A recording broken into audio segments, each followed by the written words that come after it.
Some things to consider when you're waxing a pregnant client. First of all, I've got the back of the couch elevated slightly so that they are not laying flat on the back.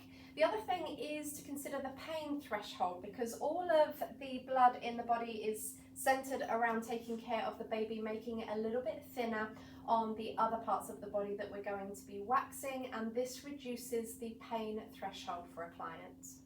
My next recommendation is to have your peelable wax at a slightly lower running temperature. As you can see, mine is sat on the spatula quite still, it's not running off the sides.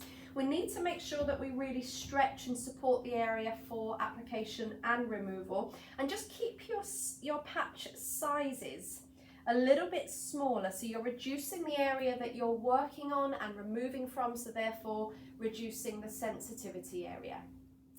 Lastly, it's really important that none of your pre or post-care products contain any perfumes or alcohol, and of course the Outback Organics range do not contain any of these nasties.